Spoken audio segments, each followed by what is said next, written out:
Okay, just going over the 7 items you already said before. Let's list them really quick. Wind power, tongue, wind control, fingers, grip of the left hand, the face, and the lips. So since we covered the first 2, we're going to work on the next 3. So here's a clip of Claude Gordon that when in all the, I've got this website where I've posted lots of information about his teaching. And I've had to go through and listen to his sound files a lot of times. And what struck me is last time I went through them was that the introduction to one of his camps, he said something that even with myself I have to think about, I'll play it. And I think it makes a point that's a good one. The hardest students of all to teach are the ones that have been playing for 30, 40 years. One that comes to my mind is taken over to him about 6 months. I don't improve. I said, well, you're doing a greeting exam. Well, no, not as much as I should, which means he's not doing well. I said, all right, let me see you do the Clarke step. Okay. He's holding the horn all around, it's loose in his hand, he's got the fingers wrapped over the mouth, and he's trying to practice the Clarke step. He says, my technique never gets any better. I said, well, why don't you do it the way I tell you then? I said, I tell you what to do. You go home and practice it like you have the same thing for the past 30 years. I said, do you think it's going to change just because I said to you to do it? And that's what happened. They don't want to change. So the point is, you must want to change. That with any of us in our practice, myself included, it's so easy to do the same exercises the same way and just kind of zone out and not think about things. But what he was talking about was specifically with how you hold your horn, your finger position, things like that. They're so important, but it's so easy for us to just stop thinking about it. And then our progress stops. And that's what he was talking about, this guy that played the same way, came to take lessons with him, thinking that Claude was going to perform some kind of magic by teaching him. And the point is that it's us practicing, and we take responsibility for the progress because it's us doing it. All the teacher's doing is just giving you good information and giving you a plan and telling you what to do, but it's you that has to do something different with it. So the subject we're on now is wind control. Wind control is taking this power that you've built up and taming it. So you've got to have the power first. I also think that it's important to note that you can't have wind control unless you've got wind power. So I like to make this comparison. I took martial arts when I was in California. Did it for about 2 years. I wasn't fantastic at it, but I thought even observing that, there was like a series of how people learn things, where they would first develop the techniques of punching and kicking and various things like that. And then as the people got better at it, they had more accuracy and control and all these things like that. It's like trumpet or any of the brass instruments. You build up the strength, not necessarily blasting or playing loud, but you build up this power and then you learn how to get it under control and do things with it, and then you can play more musical and do various things on the horn. Now, one of the good books that's out there to work on finger technique and eventually wind control is Clarke's Technical Studies. That's why I asked you all to get a copy of that, and we're going to go over a little bit of that. And there's this exercise that's found on page 48, exercise number 184. And when you look at it towards the bottom, it's got this comment that's on there where it says, my daily practice 4 times in one breath to test my endurance under all conditions. Now, that's not something that he was necessarily saying you have to do it 4 times in one breath. But his point with this is saying that I play this and it kind of shows me that things are working great and it's comfortable. And the point is that this isn't hard to do. And I'll just show you that.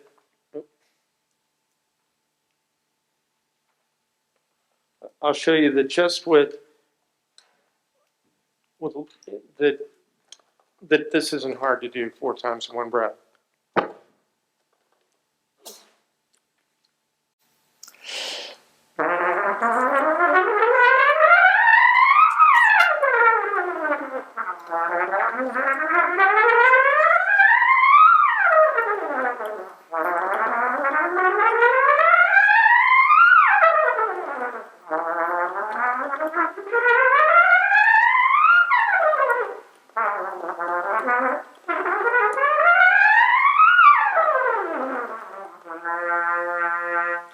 So I have air left over at the end. And the point is that, like, when I'm going up to the upper notes, it's not like I'm turning red or forcing the trumpet into my mouth and playing with brute force. You're trying to learn a way of playing the horn that's comfortable and easy so that you can last a long time.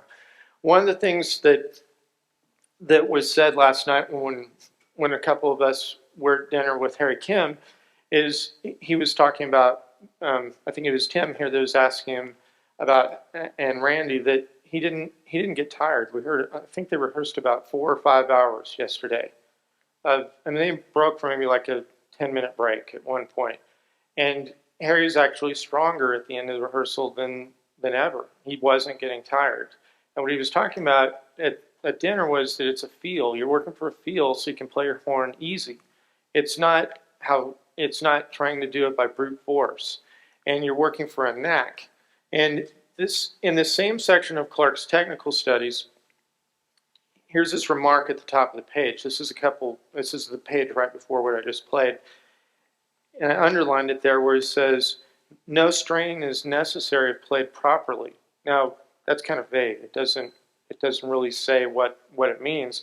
But if you were to look through all the various Clarke books, like the elementary studies, technical studies, characteristic studies, which had that quote about the tongue, and then his last book that most people don't have is the setting up drills. Setting up drills has a little bit of explanation about playing, probably more than some of his other books. But when you look at that, you can kind of see, here's what he defines as properly. And the thing is, we're constantly working on trying to do it a certain way so that your playing can get easier. Now I'm going to go through how to do some of these things with one of my students, Shawn. Shawn's going to come up here. He had a long drive, I think 18 or 20 hours to get here from Boston. And this is a really simple exercise. It comes from the Daily Trumpet Routines book. And sometimes when people look at an exercise, they'll think, oh, I can play this. This isn't hard. But the thing is, it's how you play it that matters. And then here's another quote. Remember the phrase, the tongue channels the pitch. The air does the work. And what I wanted to focus on is the last part of that statement. We already talked about the first part, the tongue channels the pitch. The air does the work. Now, how do you put that into practice? You do it by accenting notes as you ascend. So if you're playing a lip flexibility study, you play the higher notes a little bit louder. It doesn't mean you blast them or play uncontrollably, but so that you're not playing the same volume level. And it could start as something as simple as this. This is the third study in the Daily Trumpet Routines book, and Shawn's just going to play a little bit of it, just go through all the fingering single-toned and accent the top note.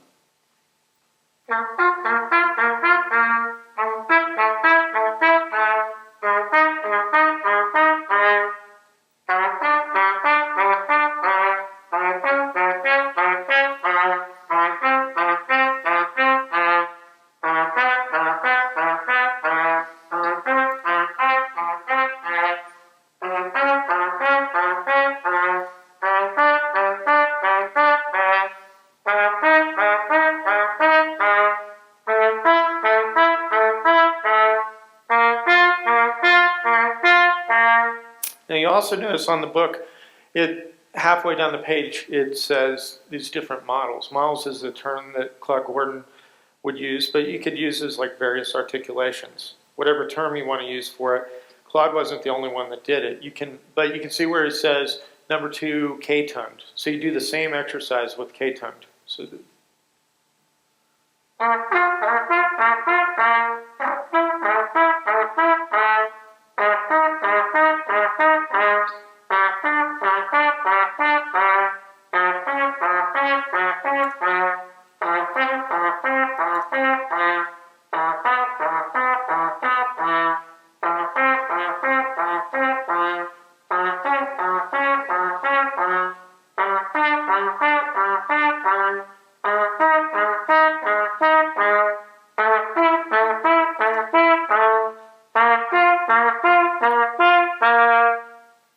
and then the idea of models is that you're training your tongue level to find the note in a whole bunch of different ways, whether you're K-tonguing it, slurring up to it, all these different ways.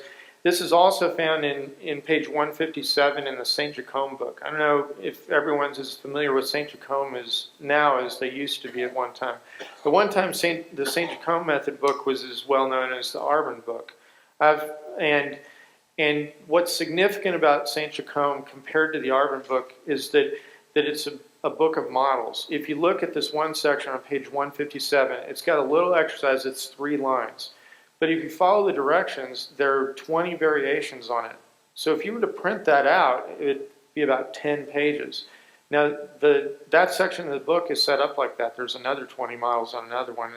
And it's kind of crazy when you look at it. But by playing the exercises like this with all these variations, it trains your accuracy to be exceptional and beyond what most people can do. Now let's do one more. Let's do slur 2 up.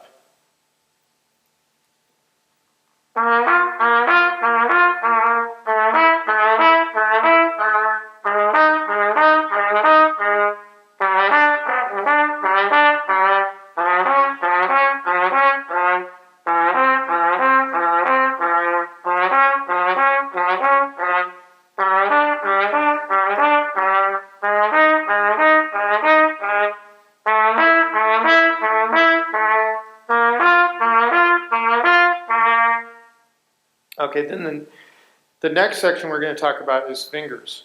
Now the fingers of the right hand, there's several things that are important about them, is not only holding, how you hold the horn, but that this is a stamp that was also put in any of the scale or arpeggio exercises that Claude Gordon assigned. He'd always put this on there: lift fingers high, strike valves hard. Some people think that this will slow you down with how you do your fingerings. But in fact, it allows you to play faster because you're training your fingers to respond definite and quick. But at the same time, you don't want your fingers to be tense, and that's kind of why the position of your hand is so important. If your fingers are kind of, I'll show you some pictures here in a second, but if they're kind of cramped up and tight, you're not going to be able to move as much. Or if they're flat like this, they're not going to be as strong. So it's somewhere in between. But Claude wasn't the only person that said that you should do this with lifting your fingers high and striking valves hard. Walter Smith wrote a book called Top Tones for Trumpet, and in his book he makes the following quote: "Form the habit of striking the valves hard, and this study will improve your finger technique." This is on page 22, but I think it's also repeated in another couple places in the book. Then the next quote is from one of my favorite trumpet players, Alan Vizzutti, who says, "Bang the valves down firmly." This is found in his method book. And Alan Vizzutti was mentored by Doc Severinsen, and that's of course where he probably got that teaching. And this is a handwritten thing that Doc Severinsen once wrote and passed out at a clinic, and happened to have it in my files. And Doc says this before: "It's bang the valves down firmly, or bang the valves down hard." He wanted to stress that. There are other people that I can think of that do this. I was looking for a quote from Arturo Sandoval. Couldn't find one, but if you watch him play, he definitely does it. And that's why, look at the people that have great finger technique, they do this because it works. And you can see them play and you know that it works. Now, I included some pictures showing that, like, if you look at the fingers, that you're not just pressing the valves down, but you're trying to strike the valves down and hit on what I call the ball of the fingers, not the very tip of the fingers. So that would be correct. Then you look at this, where the fingers are coming up off the valves, you're wanting that to happen. So when you're playing certain exercises, you think about doing that, and that'll improve your finger technique. There's another one. And what I'm showing here too is, like, with the left hand, some people with bigger hands, it'll be more comfortable for them to put their pinky underneath the third valve slide like that. For my hand, that's not the most comfortable way for me to play. Then this would be incorrect, where you're using the tip of your fingers like that. You don't want that because it also cramps your fingers up. And you notice the first, or your thumb is actually, in that picture, is between the first and third valves. I would actually say to not do that too, because that kind of crowds your hand in a way that's going to make it tighter. And then this, with your fingers being flat, you don't have as much leverage with that, so you can't actually put the valves down as definite. So this is another example of what correct is. And also notice that the thumb, not very many people talk about this, but the thumb on the right hand is actually on the side of the valve that's closest to your mouth, just slightly. Now, Claude taught this to everyone, but it was never put down in any of his books. I don't know why, but he taught it to every one of his private students, so I think it's a valuable thing to see a picture of it. Now, with the grip of your left hand, this is also important, because when you're striking your valves down, if you don't have a good solid grip with your hand, your horn's going to wiggle around and it'll wiggle against your mouth and the notes will come out messed up on your horn. So you got to have a solid grip. But at the same time, your wrist and everything has to be flexible, because like Keith Amstutz was talking about, some people, their jaw and their mouth pivots more than others. I would say to not think about that. You're not trying to consciously make that happen. But if you're trying to keep things locked in place, they're not able to move the way your body's supposed to move, which is a little bit individual with each person. So here's an example of what correct would be, showing how the valve casing, you want it to sit in the palm of your hand so it's stable and really solid. And I include this. Maynard Ferguson is one of my favorite trumpet players when I was growing up. But this is a funny story. Someone once was taking a lesson from Claude and they asked him, well, Maynard plays this way. Why can't I hold my trumpet that way? So his remark was, well, once you can play like Maynard, you can hold your trumpet any way you want to. So you don't want your horn rotated, because what happens with this is you notice that as the horn rotates, it's also going to create the same effect as we were talking about earlier, where you're playing on your tips, where your fingers are tightened up. So you want it straight up and down. So there's an example of both the correct grip and the fingers. So the next thing I'm going to have Shawn demonstrate something from Clarke's technical studies. This is the thing that Claude would have everyone do when you're working on a technical etude, and he'd call it how you practice. So you notice in the top it's got that written in pencil. That was a term that he used to just, if he wrote it on the top of an etude, you knew what he meant. So I drew a little diagram to explain to people what it means. So you notice on the first, like towards the bottom of the page, normally wouldn't use a laser print, right there where it says day 1, step 1, and then step 2. So you're going to start here on the last note and play it 4 times in a row perfectly. So if he cracks a note, it doesn't count. You have to start over again. So we'll see what he does here. So low G.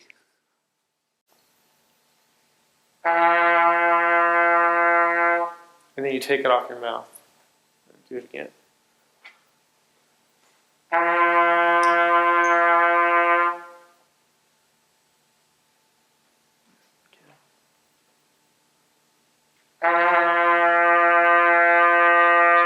I might not count that one, but I don't know. One more.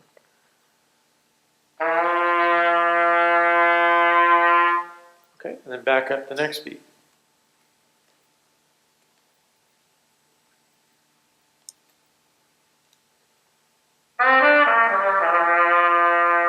Oh, but the first time through, we'd actually do it single-tongued for everything. So, yeah, it's not written there. And you notice there's also an alternate fingering on there where it's got third valve for the E and third valve for the A.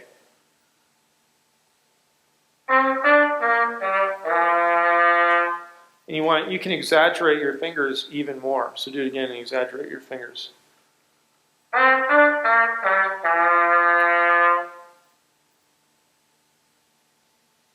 Okay.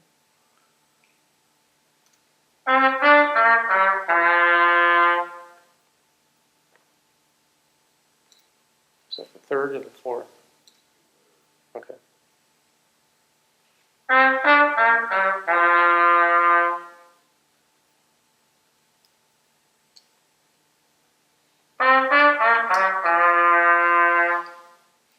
Okay, then you back up to the step 3 where you're playing from that G up to the D. So it's like one beat plus the first note after that. You can strike your valves even more.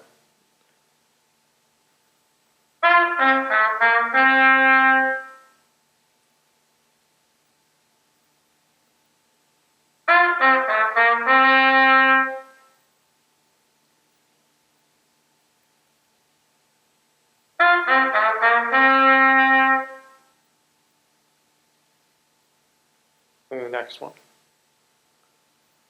The step 4, we're going like from there to the end. Dee dot dot dot dot dee dot.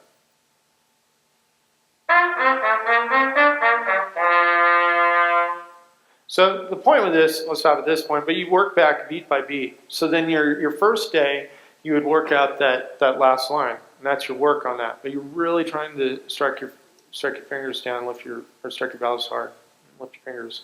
And what this is going to do is train your fingers to work really quick and really clean, so that it's setting up some habits that are going to allow you to do some things in the future.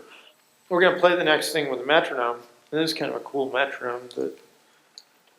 This is kind of an interesting thing to point out. I'm a big Mac fan, and this guy that wrote this app is a trombone player from Atlanta. His name is Gil Estes, and he's a musician and wrote this app that is a cool little metronome. It's only $2.99.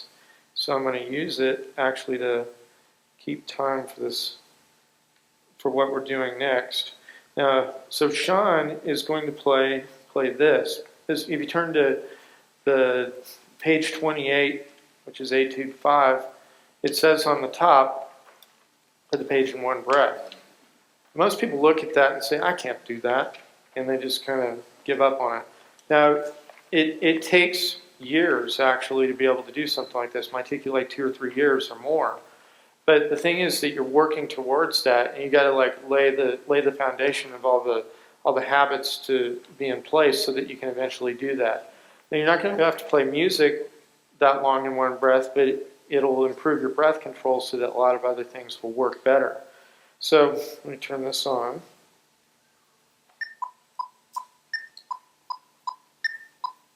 So is that good? Can you hear it okay?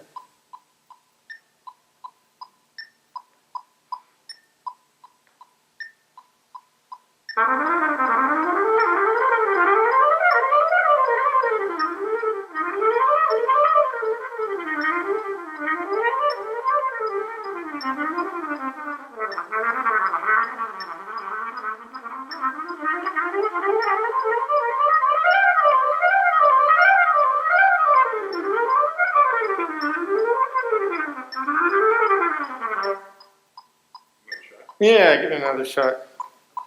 I'll just put it up on the stand.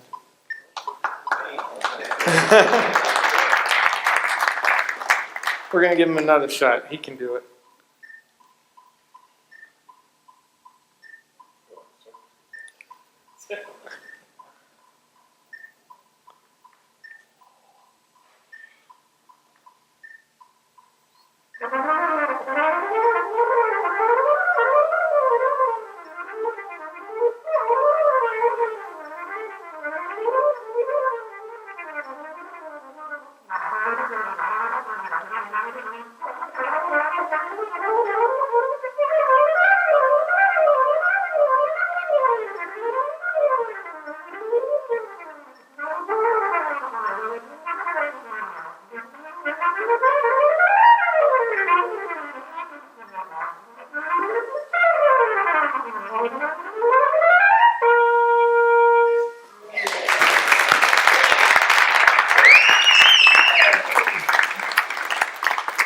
That's pretty good from driving all night without any sleep. And okay, so the point about this is that it's a process, and with anything like in our playing or in life in general, things that are rewarding don't come quick usually. And I think one of the cool things about playing the trumpet is you can continue to progress no matter how long you've been playing on it, and it's fun. The progress is actually a fun thing. I enjoy doing my practice. Harry was actually talking about this last night, that sometimes people act like practicing is a burden, and oh man, I have to go practice, and this instrument is, like that. It's like some kind of a battle. But if we learn how to practice and organize our practice, it can be fun, and seeing the improvement in our playing can be a rewarding thing. And so to summarize what we just covered now is we've wind control, the fingers in the grip. So now all that's left in the last thing is muscle of the face and the lips. That's what I'll talk about tomorrow morning. And then the final one, I'm going to take all of what we've talked about and try to show you how to use various books and apply it into a practice routine.